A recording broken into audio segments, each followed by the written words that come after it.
Assalamualaikum warahmatullahi wabarakatuh. Hai semua, perkenalkan nama saya Eko Faradifa dari kelas 12 MIPA 2. Di sini saya akan menjelaskan mengenai wirausaha produk budidaya ternak, unggas, petelur. Yang pertama adalah budidaya untuk mencapai ketahanan pangan. Budidaya adalah tindakan untuk mengelola sumber daya nabati untuk diambil hasilnya. Budidaya ternak adalah satu usaha untuk mendapatkan hasil dari peternakan.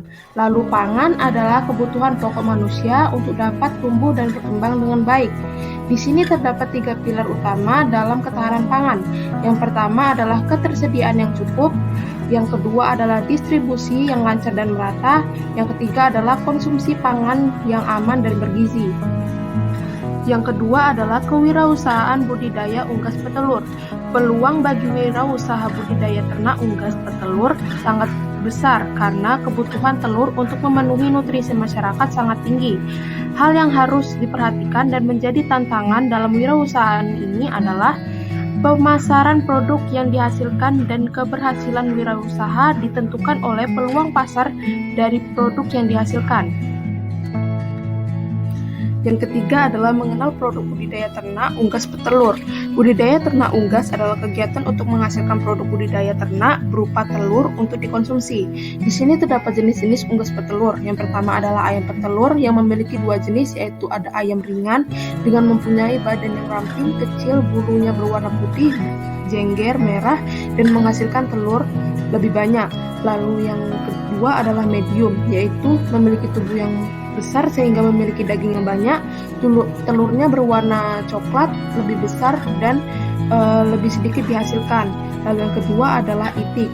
Itik adalah unggas hidup di air dengan badan yang kecil, ramping dan bergerak lincah. Lalu yang ketiga adalah unggas bebek, yaitu adalah unggas yang hidup di air dengan badan yang gemuk dan bergerak sangat lamban. Lalu yang keempat adalah angsa, yaitu adalah unggas air yang memiliki badan yang tinggi dan juga besar, berbulu putih dengan leher yang sangat panjang. Lalu yang kelima adalah burung puyuh. Itu adalah burung yang pendek, gemuk, dan berwarna coklat berbercak hitam merah putih yang berternakan untuk komersial. Budidaya unggas petelur. Mengenai sarana dan peralatan budidaya unggas petelur. Yang pertama adalah kandang, merupakan kebutuhan utama dalam budidaya ternak unggas untuk menjaga agar tidak berkeliaran dan memudahkan dalam pemeliharaan. Contohnya adalah kandang bateri. Lalu yang kedua adalah peralatan kandang, merupakan peralatan yang mencakup tempat makan, minum, dan grid yang memiliki ketahanan, tidak bocor dan tidak berkarat.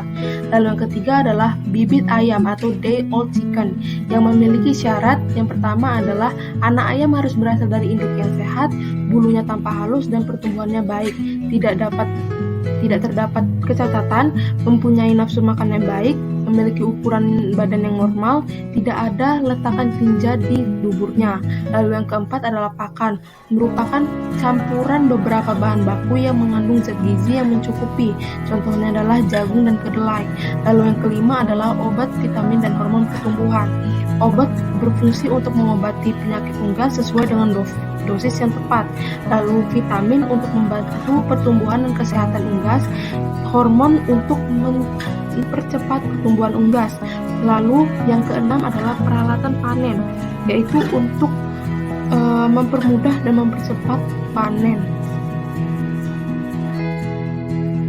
Mengenai teknik budidaya unggas petelur, yang pertama adalah penyediaan kandang, yang kedua adalah penyediaan bibit, yang ketiga adalah penyediaan pakan, yang keempat adalah pemeliharaan, yang mencakup pemberian pakan yang terdapat 2 fase adalah fase starter, yaitu 0-4 minggu, yang kedua adalah fase finisher 4-6 minggu.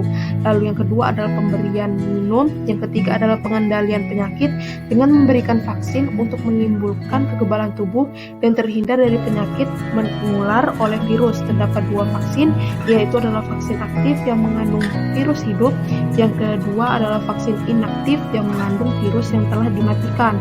Lalu yang kelima adalah panen. Hasil panen adalah telur ayam yang diambil pada pagi hari pada pukul 10-11, pada siang hari pada pukul 13-14, sedangkan pada sore hari itu pada pukul 15-16. Nah, pada yang keenam, yaitu adalah pasca panen, yaitu meliputi penyortiran dan pembersihan telur. Selanjutnya adalah perencanaan wirausaha di bidang budidaya unggas petelur.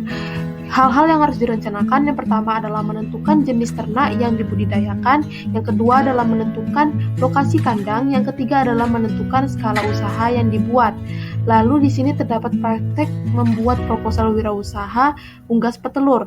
Susunan-susunannya yaitu adalah yang pertama pendahuluan yang mencakup latar belakang, tujuan, peluang. Lalu yang kedua adalah analisis biaya yang mencakup biaya tetap, biaya tidak tetap, perhitungan rugi dan laba. Yang ketiga adalah pelaksanaan wirausaha yang mencakup penentuan lokasi kandang, pemilihan jenis unggas, pelaksanaan budidaya. Yang keempat adalah rencana pemasaran produk hasil budidaya. Yang kelima adalah penutup. Nah, sekian dari saya. Apabila ada salah kata, mohon dimaafkan. Wassalamualaikum warahmatullahi wabarakatuh. See you.